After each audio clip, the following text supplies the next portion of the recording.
Salut, c'est Trado. Je suis content de vous retrouver pour la mise à jour de l'analyse technique du CAC 40. Et voilà où nous en sommes après une séance à l'équilibre, toujours au même point, en apesanteur entre une résistance majeure, un support majeur. Mon opinion, mon scénario du moins, est celui d'un drapeau baissier. Vous voyez, quand vous avez un mât comme ça et que vous avez une sorte de canal de latéralisation, vous avez un drapeau qui est baissier, et je crois que ce drapeau est mûr pour être cassé par le bas, comme c'est souvent le cas. On verra, hein, mais les éléments en présence ici me font penser qu'on est effectivement dans une situation qui expliquerait pourquoi on n'arrive pas à monter, pourquoi on tergiverse comme ça. La bougie du rouge, la bougie du jour est rouge. Elle fait, elle montre l'indécision avec un tout petit corps, une mèche haute et une mèche basse. Vous avez des bougies à Ekinashi qui montrent que pour l'instant, il n'y a pas du tout de retournement haussier, hein, loin s'en faut. Vous avez également une bougie d'indécision. Et tout cela dans un contexte où les moyennes mobiles se retournent. Regardez la tendance immédiate, elle est baissière en dessous de la M7 qui descend. La moyenne mobile à 20 jours est maintenant descendante en dessous. Donc la tendance générale est également baissière. Non seulement la tendance immédiate l'est, la tendance générale est baissière. Par contre, la tendance de fond, elle est haussière, et la tendance de long terme est également haussière, hein. J'ai déjà expliqué que je pensais qu'à terme, on ne pouvait pas envisager de rebond avant un retour sur un support significatif. Le premier support significatif, c'est celui-là, hein, 73,10, 72, 12. J'ai trouvé pour vous un élément à tester aujourd'hui, et cet élément est le super trend. Alors, c'est un vieux signal, puisqu'en fait, le super trend a été cassé sur cette bougie-ci, vous voyez. Le super trend, c'est facile, c'est vert ou c'est rouge. Lorsqu'on le casse à la hausse, on le culbute et il passe du rouge au vert. Et lorsqu'on le casse à la baisse, comme c'est le cas ici, on le culbute aussi, il passe du vert au rouge, ok? Et si j'en parle aujourd'hui, même si c'est un signal qui est assez vieux, c'est parce que dans le test que j'ai fait, et on va voir qu'il est plausible que l'on clôture plus bas que la clôture de la bougie de cassure. Bref, la bougie de cassure, c'est celle-là, la clôture, elle se fait là, et vous voyez qu'à aucun moment on a clôturé en dessous. On est passé en dessous, mais on n'a pas encore clôturé en dessous. Or, il est plausible que ce soit le cas, puisque, regardez ça, j'ai fait le test 30 fois pour vous, et regardez ici, par exemple, j'ai mis 2 pouces verts. Pourquoi? Parce qu'une fois que le super trend a été culbuté, si on prend le niveau de clôture de la bougie qui a culbuté le super trend, si vous prenez le plus haut du cycle haussier du super trend, le cycle haussier du super trend, c'est quand il était vert, le plus haut il est là.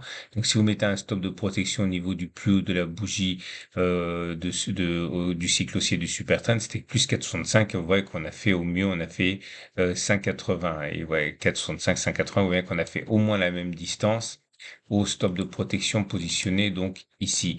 Et donc c'est pour ça qu'il y a 2 pouces verts, pour signifier que, il y a eu au moins une clôture en dessous, enfin il y a eu beaucoup de plusieurs de clôtures en dessous, avant que de toucher les plus hauts, considérés comme le stop de protection, mais on a également fait une fois la distance au stop de protection. Et là par contre vous avez 2 rouges, parce que on a cassé le super trend ici, on n'a pas réussi à clôturer en dessous, et au contraire on est venu casser le plus haut, toucher le plus haut de la bougie du cycle haussier du super trend. C'était celle-là, on l'a touché. Donc on a ni fait une clôture plus bas que la bougie de cassure, ni encore moins en fait, hein, fait la même distance. Je vous montre un dernier exemple pour si vous êtes débutant. Mais vous voyez, regardez, là c'est pareil.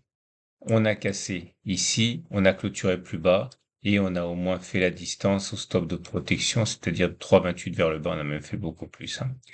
Et là, vous avez un seul bougie, un pouce vert et un pouce rouge, parce que on a clôturé plus bas, mais on n'a pas fait au moins une fois la distance au stop de protection vers le bas. Ok? Alors, vous avez compris, c'est ça, vous avez l'habitude, et vous savez qu'il est très rare de trouver des signaux baissiers qui soient très efficaces, au moins efficaces que leur pendant aussi, en l'occurrence ici la cassure du super trend vers le haut. Mais regardez, c'est assez intéressant. Enfin, je l'ai fait, je suis remonté jusqu'en 2016, 30 occurrences. Et voilà la conclusion. Est-ce qu'il est plausible, suite au signal baissier qui a été délivré sur cette bougie-ci, donc le 3 janvier, que l'on clôture plus bas que 7400, alors attendez, c'est 7417,90? La réponse est oui, puisque ça s'est produit dans 90% des cas. Comme on dit, il est hautement probable que l'on baisse encore. Par contre, est-il plausible que l'on fasse la même distance au stop de protection 3,27 vers le bas? Là, par contre, ça n'a fonctionné que dans 40% des cas. Autrement dit, si vous voulez vous fier à cette stratégie, oui, il est plausible que l'on baisse, mais non, il n'est pas forcément plausible hein, que l'on fasse la même distance au stop de protection, mais des reportés vers le bas. Donc oui, ça va baisser normalement, mais ça ne devrait pas baisser très fort si on s'en tient à ce test. On va terminer avec les trades du jour. Votre rendez-vous avec IG. IG, bien plus que du trading. Une équipe d'experts à vos côtés. Et les trades du jour sont tout naturellement les suivants. Si vous êtes baissier, si vous êtes haussier, je l'ai dit, je le répète, acheter maintenant me semble dangereux parce qu'on devrait aller plus bas, ne serait-ce qu'à cause du test qu'on vient d'évoquer. On peut envisager d'acheter ici, mettre un stop de protection en dessous et puis pareil sur un retour vers les plus hauts. Si on est patient et qu'on croit à quelque chose de plus grave, on peut attendre de baisser jusqu'ici, voire là, hein, et puis acheter uniquement à ce moment-là, mais sûrement pas ouais, à l'endroit où on est actuellement. Par contre, si vous êtes baissier, vous pouvez trader justement hein, ce qu'on a testé, puisque c'est toujours valable.